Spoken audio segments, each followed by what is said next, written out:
The wreckage of a light plane which crashed in waters off Tasmania's southeast more than a week ago has been retrieved. The bodies of the pilot and passenger have now been returned to Hobart. Reporter Edith Bevin was there when the plane resurfaced.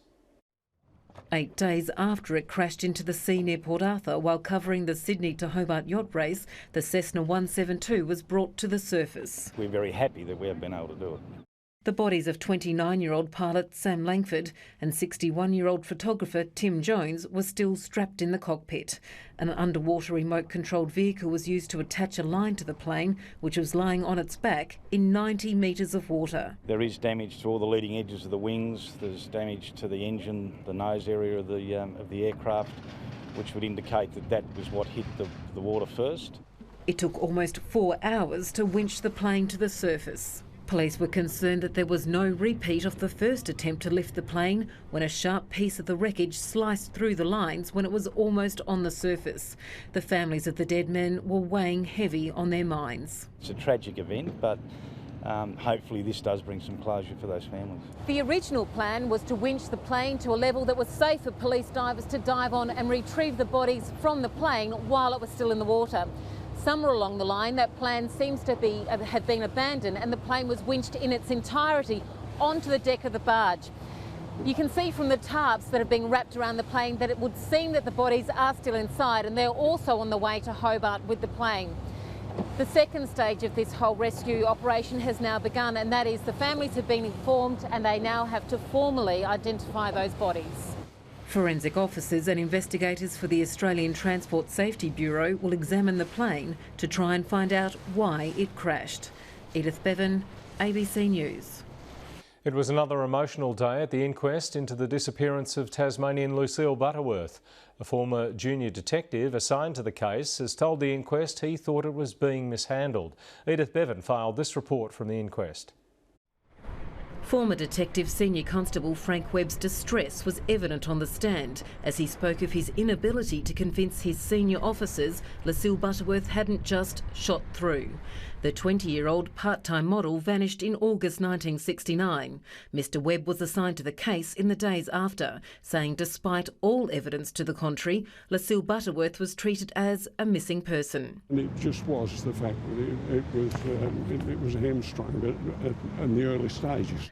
A report he wrote in 1970 was read to the court. In it he said, "I find no evidence to suggest this girl would run away on impulse. On the contrary, it would appear this girl was very fond of and attached to her family." He said he and other detectives were raring to go to find Lucille Butterworth, but the attitude of senior officers was, "Don't waste your time." Unfortunately, there was a bit of an attitude from some of the senior officers that this girl has shot through with a fella and she'll be back in 3 or 4 days. He said the then CIB boss, Detective Superintendent Tom Stewart, thought the 20-year-old was flighty. Former Detective Webb told how detectives would sit at the bus stop around the time of day Lucille Butterworth disappeared, taking notes of cars and number plates and interviewing passers-by. He said the investigation was appallingly mishandled in its early stages, with no direction or leadership until it was too late. The former officer said he was unaware of Jeffrey Hunt until he was arrested 7 years later for the murder of Suzanne Knight. Hunt has been named as the main person of interest in the inquest. Jim Butterworth finished his evidence with an emotional message to his sister.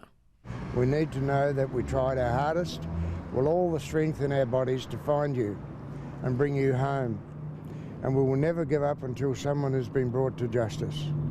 But you'll be with us always in our hearts and souls, and your memory will last forever. You will always remain beautiful and forever young.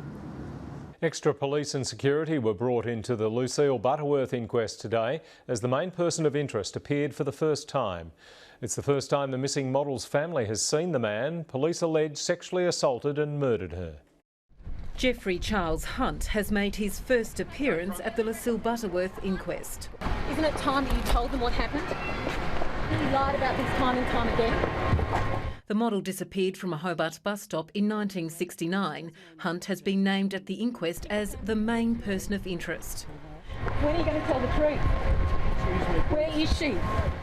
Extra police and security were brought in to keep the peace in the emotion-charged courtroom. Hunt became a suspect after he raped and murdered Hobart car yard worker Suzanne Knight in 1976. The inquest has heard he also confessed to Miss Butterworth's murder, but senior officers ignored it. Hunt was arrested for Miss Butterworth's murder last year but released without charge. His 4-hour police interview was played to the inquest. In it, Hunt denies telling stories to hide his involvement in the model's disappearance. He tells detectives he can't tell them anything because he doesn't know anything. If you have any evidence of me having any involvement with this, put it on the table. Come on, this has been going on for too bloody long. You produce some evidence or set me free. It's the first time the Butterworth family has come face to face with Hunt. I don't know what you say about the man. It just baffles you to look at him. I don't understand how a person like him can be out in the street still. I mean, I know we live in a democratic society, but he's just a monster. He's a liar. Oh, I don't understand it. Hunt has been ordered to take the stand on Monday. Edith Bevin, ABC News. But first, thick smoke is tonight blanketing Hobart. It's coming from a fuel reduction burn and has seen air quality levels deteriorate markedly. Edith Bevin is on the waterfront. Edith, the smoke's very discernible inside. What's it like outside?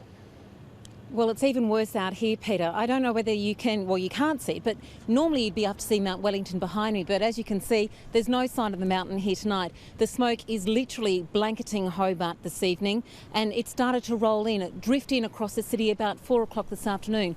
Our cameraman went out and took some of these images that you should be able to see now. You could see at one point the traffic, you couldn't see yachts on the harbour, you could hardly see the Tasman Bridge, and as I've mentioned, the mountain is still not visible. And where exactly is the smoke coming from? Well, this is all from a burn-off at Orialton, which is down near Sorell. Now, the fire service, it's a planned burn-off, and the fire service has burnt off about 300 hectares today. The problem is that during the day, the winds and the wind strength started to drop, and that's basically meant that instead of blowing away and dissipating, the smoke has stayed low and has drifted across the city. And unless that wind picks up, that's where it's going to stay. It's very obvious, of course, but is it actually causing any problems? Well, yes. With smoke this thick, it will cause problems for the very young, the very old, and those people with respiratory issues. Now, the Asthma Foundation is quite angry about the fact that the fire service didn't issue a warning about the thick smoke until about an hour and a half after it started to blanket Hobart. The Asthma Foundation's Kevin Morgan says that lack of a timely warning has literally put lives at risk. In an ideal world, yes, they should be warned as early as possible so they can be prepared. If this happens out of the blue and they're not prepared, then it could have really nasty effects for a lot of people when they're not expecting it. Edith, what can you tell us about the actual air quality levels at the moment? Well, fortunately, things have started to improve in the last hour or so, but at one stage today, at about 4 o'clock, even as late as 5 o'clock, the number of particles that were being measured in the air was up to 200. Now, to put that into perspective, on a good day in Hobart, it's about 5. On a really smoky winter's day, it's 50. So at one stage, that concentration of smoke particles in the air was 4 times the worst level in Hobart. Is there any indication when the smoke might dissipate? That burn-off that's down at Orialton is going to continue for the next 7 to 10 days. So there'll still be a lot of smoke that's been generated. The fire service says it's not unusual for this amount of smoke to be generated. The problem, of course, lies in whether there is enough breeze to blow that smoke away. Now, the weather is starting to change. As I said, we've already seen a slight improvement in the last hour. The winds are predicted to change direction tomorrow and hopefully start to blow that smoke away from Hobart. Soccer training continued as across the road police tried to piece together what had happened at Newtown this afternoon. 2 women were shot as they sat in their car that ended up crashed on the side of the road. It's believed the gunman was in a black 4-wheel drive behind them. Those at a nearby funeral were unaware of the drama. All we heard were the sirens and everything due to being in the funeral, and afterwards we saw all the police cars everywhere. Witnesses who were in the traffic at the time were kept on the roadside. There's been a number of witnesses that have observed what has happened, and they've been very, very forthcoming for information to the attending police, which is going to be hopefully of great benefit to investigators. A 73-year-old man was arrested and later brought back to the scene. It's believed he used a cut-off rifle to shoot a 37-year-old woman in the face and her 53-year-old friend in the hand. They were taken to hospital in a serious condition. One woman has life-threatening head injuries. The other is in a stable condition. The gunman suffered superficial injuries. Edith, Bevin, ABC News. Minimum security by name and nature. A violent criminal has walked through an unlocked roller door and opened security gates to escape from Risdon. Marcus Dennis Main has tonight been charged with assault, escape, aggravated burglary, stealing and destroying property. Questions are being asked about how the inmate was able to swipe 2 knives from the jail and allegedly use them to take a 16-year-old boy hostage. It's one of the biggest manhunts Hobart's seen. More than 50 police took part in the search for convicted armed robber Marcus Dennis Main. Anyone who has escaped from prison and is intent on not being captured presents a danger. It was an escape as simple as it was daring. At 8:30 this morning, Main walked out of the prison through an open roller door at the end of the kitchen. He made it through 2 more open gates before heading straight down the main driveway. Crossing the Derwent Highway, he made his way to houses on Piper Road, where he allegedly abducted a 16-year-old. The 2 of them then headed through bushland towards Gilston Bay. Main was locked up in 2012 after threatening to shoot a female bank teller. The 27-year-old was in minimum security and had a job in the jail's kitchen. That allowed him to grab 2 large knives as he left. Main was due out in a few months, but it's understood he was upset after a phone call from his partner last week. Minutes after walking out of the prison, Main smashed the window off a nearby property. A 16-year-old boy was home alone. Main allegedly showed him the knives, asked him for a glass of water, some fresh clothes, money and a phone, and asked the teenager to come with him.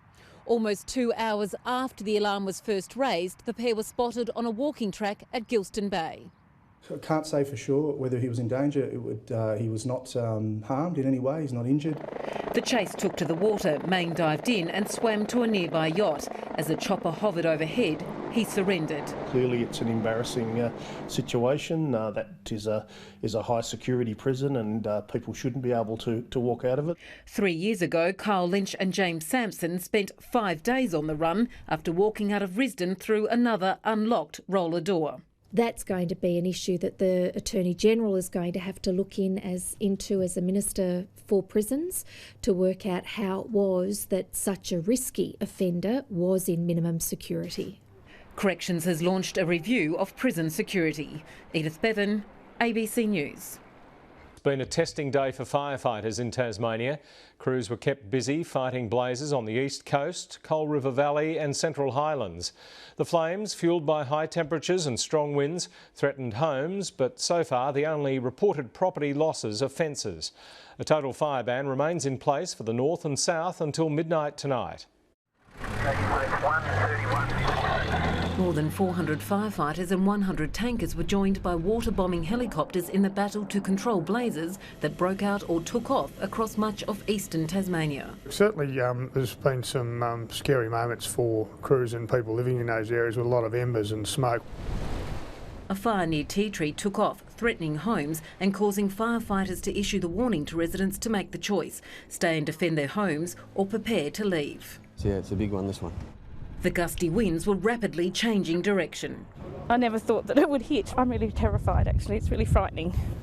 Even those who'd lived through the 1967 bushfires were caught by surprise at the fire's intensity, as not even green pasture could stop it. When they said the winds were going to pick up today, it's really turned now. It wasn't coming straight at us before, but now it is. My God, it's shifted. 40 feet in front and spotting at the back. Unbelievable. Many of those who'd left the city for the land were underprepared. I'm out of my depth and I should have done a lot more research, but like everybody else, you don't think it's going to happen to you. Others, like Emily Duncombe, at home with a newborn, weren't risking it. Just to leave, pretty much. Pack up and go. Yeah. Orford on Tasmania's east coast was also on high alert. Fire danger rating is in extreme. We've got family here, so we really just want to make sure that we're aware of what's going on. We've certainly had a lot through. Yesterday we had probably approximately 150. Today we've so far had getting close to sort of up towards 100. Firefighters say the danger is far from over and are urging people to get their fire safety plans in place. The reports I'm getting is fire in the bush is running as if it was summer. So once those paddocks cure off, if we don't get rainfall between now and then, we've got some challenges in front of us. It's hoped a forecast cool change will help firefighters extinguish current blazes over the coming days. Edith Bevin, ABC News. A northern Tasmanian man's been jailed for 21 years for the murder of his 9-week-old daughter. The court heard baby Azali had massive injuries to her head and body. Edith Bevin reports. Baby Azali's mother sobbed as she heard the extent of the violence her ex-partner inflicted on their 9-week-old child in 2014. The attack happened in Deloraine while Brett Andrew Kitchen was withdrawing from the drug ice. Justice Helen Wood said Kitchen became enraged when the newborn would not feed, shaking the baby so hard he caused massive brain injuries. She described it as an act of severe and sustained violence. His moral culpability is substantial. She was utterly defenceless and pitifully vulnerable. Kitchen had abused the baby throughout her short life, screaming in her face, pinching her when she wouldn't feed, throwing her in the air and squeezing her chest and throat. At the time of her death, baby Azali had massive head injuries, bruising to much of her body, internal bruising to her throat and 15 fractures to her ribs. Justice Wood dismissed his lawyer's argument that it was the actions of an inexperienced parent. This is not the conduct of a caring but ill-informed parent. His duty of care was to protect and nurture his daughter. Acknowledging the mother's severe grief, Justice Wood sentenced Kitchen to 23 years jail, saying she wanted to send a message to other parents using drugs of the risk they pose to their children. Edith Bevin, ABC News. A Hobart teenager witnessed her mother allegedly being set on fire during a domestic dispute. Edith Bevin reports from the Hobart suburb of Austin's Ferry. The 43-year-old woman is in the Royal Hobart Hospital fighting for her life. The mother of 4 has burns to 20% of her upper body and face and is in an induced coma. A 45-year-old man has appeared in the Magistrates Court in Hobart charged with causing grievous bodily harm. He's been remanded to reappear on Monday. Police are describing it as a domestic violence incident. They're alleging the man splashed petrol on the woman in the garage of this Austin's Ferry home and then set her alight. Friends of the couple say they'd only been together for about 18 months. Tasmania's retiring Chief Magistrate has spoken out against 2 major legal reforms being planned by the state government. After almost 30 years on the bench, Michael Hill says suspended sentences are an important part of the court's options. And he says he can't see the point of imposing an extra levy on the guilty, as well as existing fines and court costs. This is what the courts looked like when Michael Hill became a magistrate in 1988. But it's not just the aesthetics that's changed in the 27 years the now Chief Magistrate has sat on the bench. He's pioneered therapeutic jurisprudence in Tasmania, believing that in many of the 30,000 cases that go through Tasmania's courts each year, court-ordered rehabilitation or treatment is a better option than jail. The majority of them suffer from difficulties such as mental health and the other areas that I've spoken about. So if we are going to try and stop the numbers and stop the revolving door, we really have to do something about the conditions which really are the motivating forces behind their offending.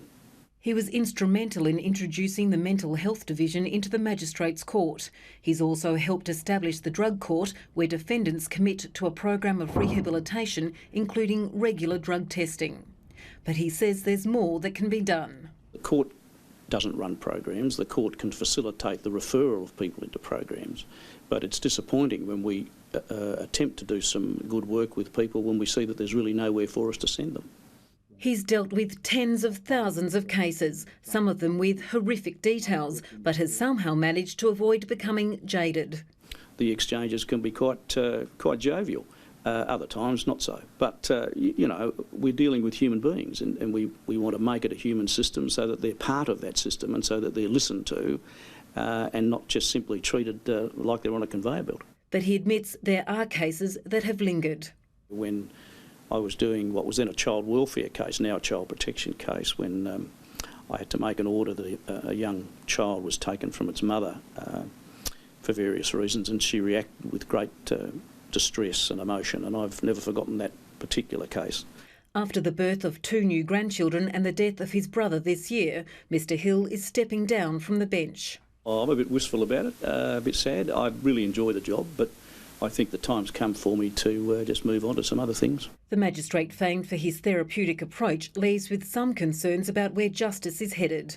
The Liberal government is pushing ahead with scrapping suspended sentences. I've always thought suspended sentences to be a very effective weapon in the court's armoury of sentencing options, and I still think that.